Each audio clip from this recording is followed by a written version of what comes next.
Aqui é o professor Marcelo Moreno, professor de microbiologia da Universidade Federal da Paraíba. Apresento uma entrevista concedida a uma rádio de Santa Catarina para falar da SARS-2, Covid-19, aspectos biológicos e epidemiológicos envolvidos no movimento anti-vacina que está ocorrendo nos Estados Unidos. Muito obrigado.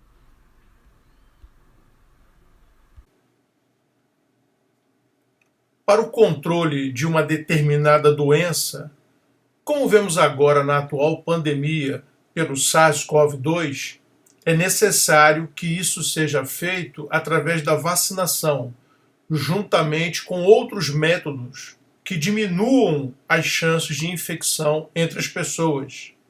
Não é algo fácil, deve ser um processo contínuo e às vezes por um longo tempo, o que parece ser real nesse momento. A grande questão é essa: se vamos conseguir eliminar ou erradicar esse novo coronavírus. Lembrando que o termo eliminação significa que não há transmissão do vírus ou qualquer outro patógeno num determinado país ou continente. E erradicação significa, por exemplo, que o patógeno, o agente causador da doença, não circula mais no planeta. É um conceito global. Infelizmente, esses termos são utilizados erroneamente. Como exemplo de doença viral humana, temos a varíola, erradicada desde o final da década de 1970.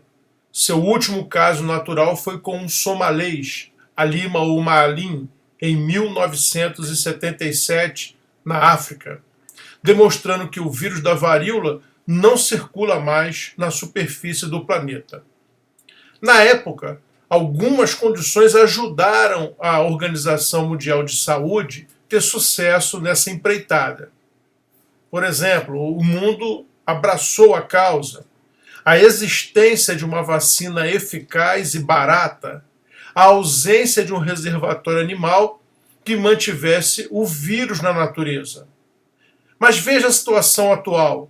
Até agora, não sabemos a verdadeira origem desse novo coronavírus. Na experiência com a varíola, aprendemos que por si só a vacinação não poderia ter erradicado a doença, visto que a cobertura vacinal exigia um determinado percentual da população, que um determinado percentual da população estivesse vacinado para barrar a transmissão entre as pessoas. Medidas outras foram extremamente necessárias, como estratégias de acompanhamento de novos casos. Hoje, praticamente sem efeito, onde diversos segmentos continuam agindo sem medidas de contenção. Veja, por exemplo, o futebol. Acompanhamos o Campeonato Brasileiro de 2020 da Série A, onde publicamos um artigo no Brazilian Journal, onde verificamos que se trata de uma atividade de superdisseminação do novo coronavírus. A conquista da erradicação da varíola deu origem a discussões sobre se outras doenças também poderiam ser erradicadas, em particular o sarampo e a poliomielite. As características biológicas dessas doenças virais afetam a facilidade de erradicação ou não. Por exemplo, como já falado, a ausência de reservatório animal, a falta de contágio por um longo prazo, a estabilidade genética da partícula viral, o que não ocorre com esses coronavírus, e a disponibilidade real de uma vacina eficaz. Outras questões, clinicamente falando, dificultam ainda o controle da atual pandemia. A existência de muitos assintomáticos que, sem sintomas, eliminam o vírus pelo nariz e boca. Mesmo os vacinados continuam eliminando a partícula viral. E a própria transmissão por um período longo por parte dos infectados. Como já falei, outras doenças virais estão no radar da erradicação da OMS. No caso aí a poliomielite e o sarampo. doenças com epidemiologias bastante diferentes e, portanto, as estratégias de controle, de erradicação ou eliminação devem ser diferentes. Assim deve ser tratado para o atual coronavírus pandêmico. Por exemplo, o sarampo apresenta problemas diferentes.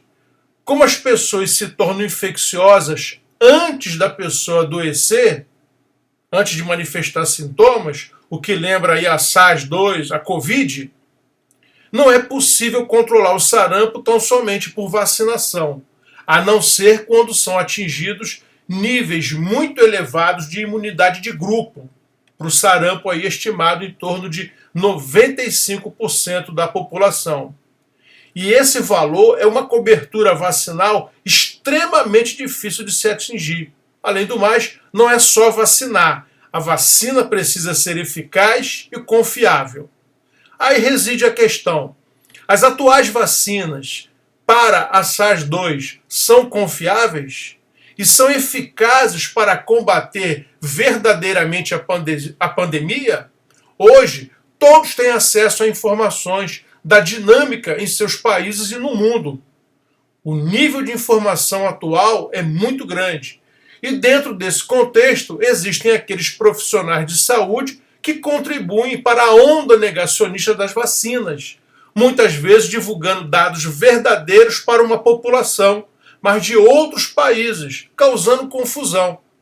Por exemplo, a questão de Israel, onde se divulgou que estava aumentando o número de internados na faixa etária acima de 70 anos, como se estivesse ocorrendo nos Estados Unidos. Isso é fake.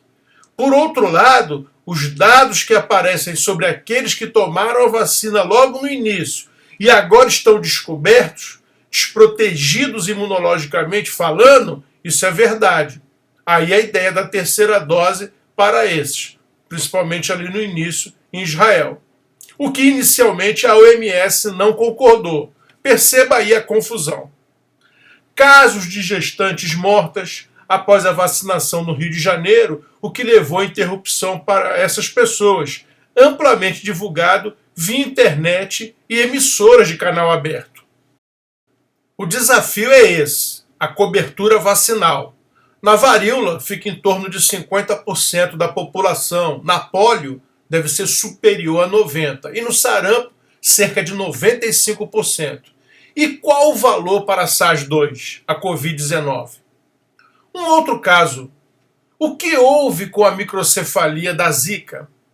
Por exemplo, estive lá em Recife na época, conversando com uma assistente social. Ela relatou que naquele momento só estava ocorrendo a microcefalia em comunidades economicamente carentes.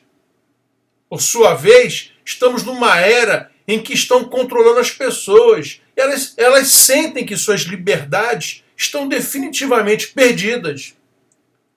As autoridades públicas de saúde precisam, de maneira transparente, baseado na chamada ciência, que é preconizado nos dias atuais, por exemplo, explicar o que houve com a microcefalia. Não basta dizer que, como foi dito na época pelo diretor-geral da OMS, até que se prove o contrário, o Zika está causando a microcefalia. Isso não é ciência. Em vários países, o número de casos de SARS-2, Covid-19, tem aumentado. Israel, por exemplo, já começou a terceira dose. Foi divulgado no final de agosto que os israelenses que não se vacinaram já representavam metade das pessoas internadas em estado grave. Essa notícia foi passada nos Estados Unidos como se fosse lá, o que logo viu ser uma inverdade. Ao mesmo tempo, perguntamos, e a outra metade? Quem são? Muita desinformação e mentiras. Todos dizem, é necessário aumentar a cobertura vacinal no país. Mas até quanto? O que está acontecendo? Será que a Delta está associada a uma maior taxa de mortalidade? Se sim, essa variante irá imunizar também as pessoas? Veja a Austrália. Se fechou, se isolou, controlou a pandemia, mas agora com 100% dos casos de SARS-2 para a Delta, a qual é transmitida muito eficientemente pelo ar, devido à alta carga viral liberada pelos infectados. Lá aumentou o número de casos, mas até agora não exibe um aumento da mortalidade semelhante a Israel e aos Estados Unidos. Mesmo nos Estados Unidos, hoje você tem um pico máximo semanal de 10 mil mortes, contra 25 mil no início do ano.